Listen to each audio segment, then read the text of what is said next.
What's up, my mind, your money business folks? It's me yet again with another video on today's stock market news. And as always, hopefully you're in the market and not trying to time the market because that is simply impossible to do. And hopefully you're still not straddling the fence and not investing into appreciating assets, that word, to include yourself, things that are appreciating over time. You know, like you're growing in wisdom. You've learned from your mistakes. You're investing your money so your money can work for you because your money works harder than you do. You get tired. Your money does not once you put it to work. So hopefully you are investing. So let's see what it says here in the news today. It says that Dow, S&P 500, NASDAQ sink as valuation concerns mount amid bleak jobs data. Sounds bad, right? So let's see what it says here in the media. It says U.S. stocks took a sharp turn lower Thursday as concerns about big tech continued to dog markets and private job data showed a tough month for layoffs in October, spurring a rally in bonds. It says the tech-heavy NASDAQ led the way lower, sliding about 1.2%. That's big. The S&P 500 lost 0.7%, and the Dow sank 0.6%, or almost 500 points.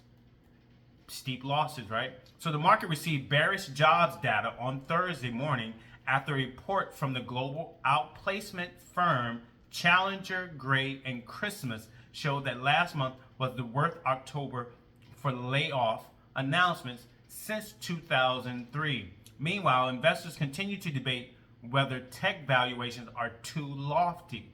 Chipmaker Qualcomm posted strong earnings and upbeat guidance in after hours, but its stock slid over 4%, reflecting investor disappointment. Shares of other mega cap chip giants like Nvidia and AMD also declined to session lows after Trump administration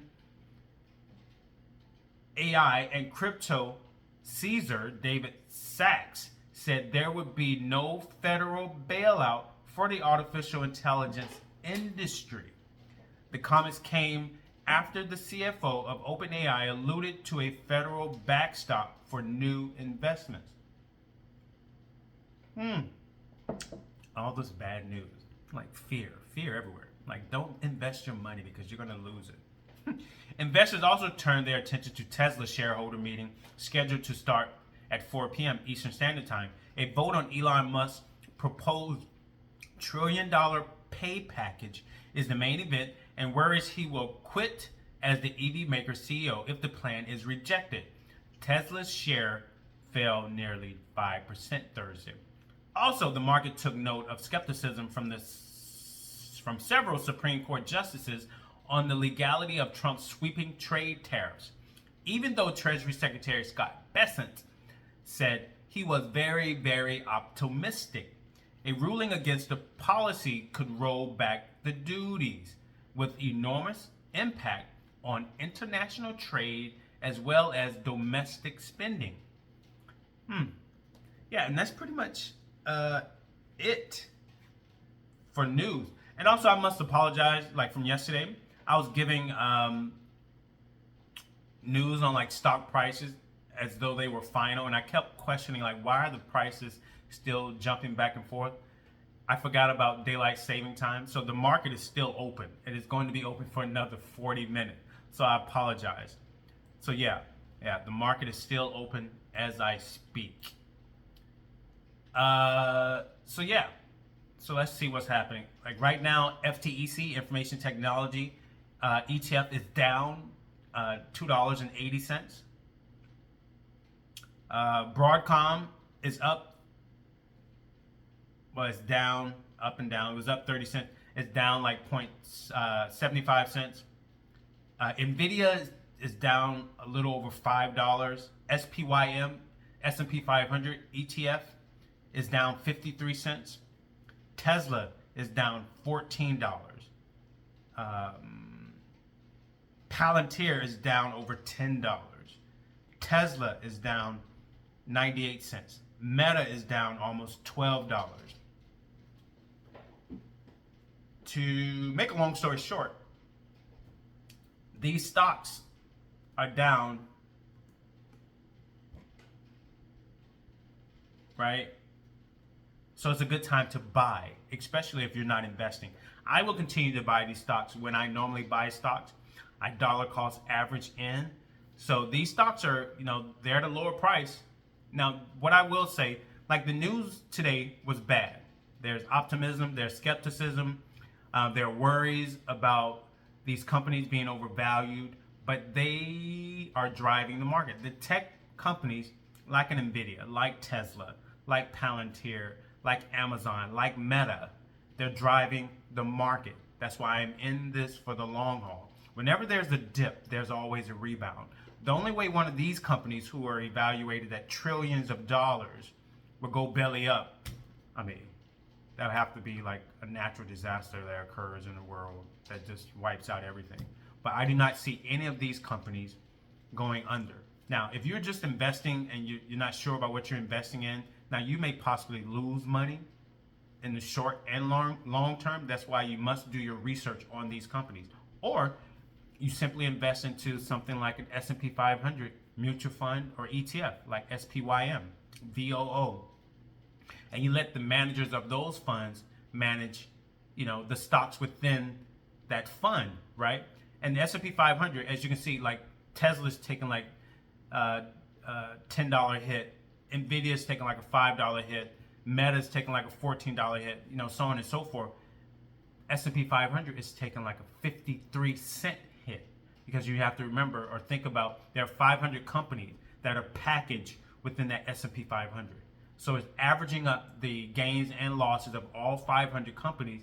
And like with SPYM, currently they're down 53 cents. So in my opinion, investing into something like that is a lot safer than just investing into one company. Like if you had all of your money in Meta right now and you're down $14, depending upon how much money you have invested, that would be a large negative to your account. Even FTEC is down $2. FTEC has about 300 information technology companies. It's doing the same. The managers within that Fidelity fund, the companies within that Fidelity fund, they're averaging out the gains and the losses of those 300 information technology companies, and it's averaged out to about over $2 loss. Not bad, because your money is being spread out amongst all of those companies. So hopefully you understand what I'm saying. It's safer to invest into a fund like the S&P 500, VOO, SPYM, VTI, FTEC, than it is to put all of your money into one single stock. I remember if you recall Enron, when they went belly up, when that guy had like a Ponzi scheme going on, and then everything exploded and people lost like all of their money because all of their money were tied up into that one company. So oftentimes if something is too good to be true, do your research. All right, so I'm going to end this video, but before you can invest, you need to get out of debt. And you need to get rid of this fear-based way of thinking, right? Because fear keeps you in your place. Fear of like the news in the market today will keep you from investing. So that's why you need to check your feelings and your emotions and be smart. Do your due diligence, do your research. Like Nvidia is the leader in AI. Amazon is taking over. Tesla's, they're wishy-washy, but they're doing great things, into the future. They got SpaceLink. They got, they're traveling to space. No, not SpaceLink, it's Starlink.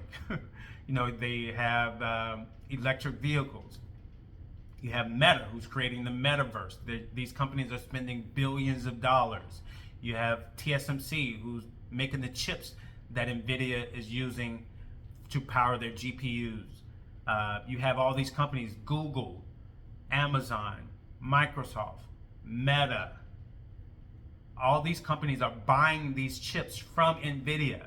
And these companies are what's driving the market right now. Not saying that you need to invest in just those companies. There are a lot of other great companies out there in the energy sector that I plan to do research on. again, to diversify my portfolio even more, because I'm heavily invested into tech right now. Anywho, get rid of that fear-based way of thinking. Stop letting it hinder you. If you do your research, you dollar cost average into the stock market, and the only way that you can do that is by creating a budget. You have your money set aside for investing, you have your money set aside for savings, you have your money set aside for paying your daily and monthly bills, you have your money set aside for fun, however you choose to do it. But the only way that you will be able to do such a thing is by getting out of debt. So you can start telling your money where to go and stop trying to figure out where it all went before the end of the month. So yeah, get out of debt, get out of car loan debt, get out of student loan debt, get out of personal loan debt, get out of credit card debt. So as soon as you become sick and tired of being sick and tired is when you would make that decision. If not, you'll continue to do what everyone else is doing. That's why Americans are in over $18 trillion worth of debt, and the government is in over $38 trillion worth of debt. And while they're making more and more debt, you have companies that are being valued at trillions of dollars. Then you have investors that are investing into those companies that are making hundreds of dollars, thousands of dollars, hundreds of thousands of dollars, millions of dollars. And you're missing out on that opportunity. And so at the end of the day, I'm not going to feel sorry for you, because the information is out here. If you're paying attention to things that don't add value or bring any type of value to your life to make it better, then that's your fault. You're paying attention to the wrong thing. But hopefully you will snap out of it and start doing what's right. So I'm going to end this video. So like, comment, subscribe, share this video. Let me know what you think, if you think anything at all. Disclaimer, I'm not a financial advisor, nor am I pretending to be one. So any and all information on my channel is for entertainment and informational purposes only. So please consult with a financial advisor before you invest any of your hard-earned money. So it's Friday here, Thursday back in the mainlands. So you guys have a blessed weekend. That's what I plan to do. Take care, and hopefully the government will open up soon so I can get paid. All right, peace.